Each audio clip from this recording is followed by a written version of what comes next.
महाराष्ट्राच्या राजकारणाला हादरवणारी मित्रांनो सगळ्यात मोठी घडामोड आता समोर आली असून रोहित पवार यांच्या प्रयत्नांना मोठं यश तर अजितदादा पवार यांच्या घातपातासंबंधीची सगळ्यात मोठी घडामोड आता महाराष्ट्रात घडली असून आता पहिली अटक राज्याच्या राजकारणातून मित्रांनो अजितदादा पवार यांना मिळाला न्याय।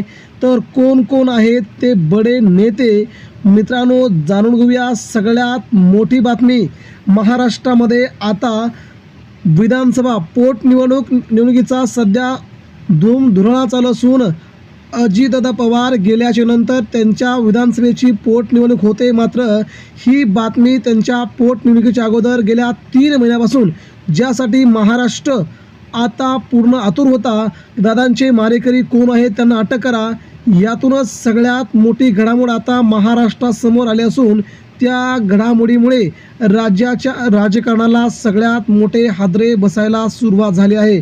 मित्रांनो CBIने अखेर आज अटक केलेली आहे आणि अजितदादा पवार यांच्या प्रकरणात सगळ्यात मोठं नवं वळण राज्याच्या राजकारणाला मिळालं असून नेमकं मित्रांनो दिल्लीतून कशा घडल्या वेगवान घडामोडी आणि महाराष्ट्राच्या राजकारणातून आता रोहित पवारांनी दादांच्या अपघाताविषयी सगळ्यात मोठी माहिती देत नेमकं काय घडलंय ते देखील मित्रांनो आपण आता जाणून घेणार आहोत। महाराष्ट्रामध्ये सध्या DGCA वरती रोहित पवार यांनी खूप मोठे आरोप केले होते। आता DGCAच्या एअरवर्थनेस विभागाच्या डेप्युटी डायरेक्टरला CBIने अटक केली असून FIR दाखल झालेली आहे।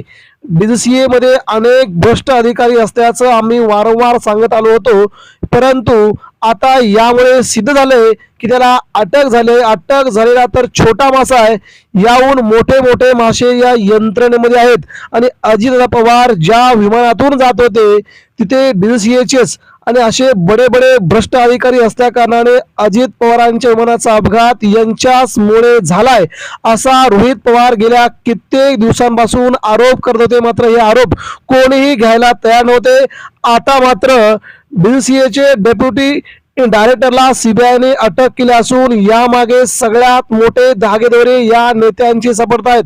लाच देऊन DGCA मध्ये कामं केली जातात हा रोहित पवारांचा थेट आरोप होता आणि त्याबद्दल मित्रांनो त्याला अटक झालेली असून दलाली करण्यात पटाईत असलेला VK सिंग याने कशा प्रकारे दादांच्या अपघातासंदर्भातील कागदपत्र क्लीनअप केले असतील याचा अंदाज आता इथून येतोय।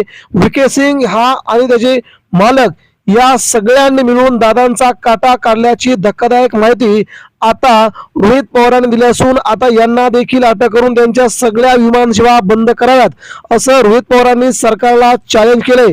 एकीकडे दादांच्या अपघाताचा तपास CBI कडे देण्याची विनंती करून 2 महिने उलटले तरी CBIने तपास हातात घेतला नाही, परंतु दुसरीकडे CBI स्वतःहून ऍक्शन घेते हे विशेष म्हणावं लागेल। कदाचित TDPच्या मंत्रालयाला इशारा किंवा अप्रत्यक्ष मेसेज दिला असावा, म्हणूनच प्रादेशिक अस्मिता बाजूला सारून TDP कडून डिलिमिनेशन संदर्भात केंद्र सरकारच्या आदेशांचं तंतोतंत पालन केलं जात असावं, म्हणूनच तर याला अटक झालेली पाहायला मिळते। मित्रांनो रोहित पवार म्हणतात हे छोटे छोटे मासे आहेत, यामध्ये कोणकोणते नेते अडकलेत ते देखील ते सांगतायत। यामध्ये महाराष्ट्रातील बडे नेते यामध्ये अडकल्याची माहिती समोर येत आहे।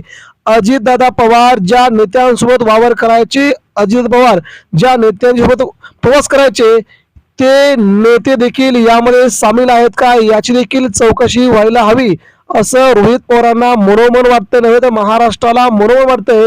कारण की दादांच्या जवळच्या सहकार्याकडूनच दादाला धोका होता का हे आता हळूहळू महाराष्ट्राला देखील जाणून घ्यायचंय।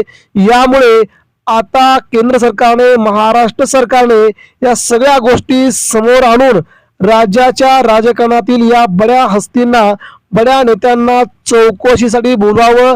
अजितदादा पवार ज्या दिवशी विमानातून निघाले तिथून पासून ते विमानाप्रवासाचा संपूर्ण प्रवास तो कॅमेऱ्यामध्ये कैद असेल, CCTV कॅमेऱ्यामध्ये कैद असेल, तो सगळा मला मिळावा, महाराष्ट्राला समोर आणावा। दादा किती वाजता विमानात चढले, दादा विमान कधी पकडलं, सोबत कोण कोण होतं, कोणी कोणी दादांना विमानात बसायला पाठवलं, या सगळ्या गोष्टी महाराष्ट्राच्या समोर आल्या पाहिजेत, तेव्हा ते मारेकरी देखील समोर येतील असा सध्या आरोप केला जातोय। त्यामुळे त्या बड्या नेत्यांची नावं लवकरच जाहीर होतील अशी शक्यता सांगितली जात आहे। त्यामुळे राज्यातील बडे नेते कोण आहेत याची देखील माहिती लवकर समजेल. परंतु मित्रांनो, ही झालेली पहिली अटक मात्र दादांना न्याय मिळवून देणार का, याकडे महाराष्ट्राचं लक्ष वेधणारे आहे. लवकरच या संदर्भात महाराष्ट्राला नवीन बातमी मिळेल, ही मात्र नक्कीच बातमी आहे. धन्यवाद.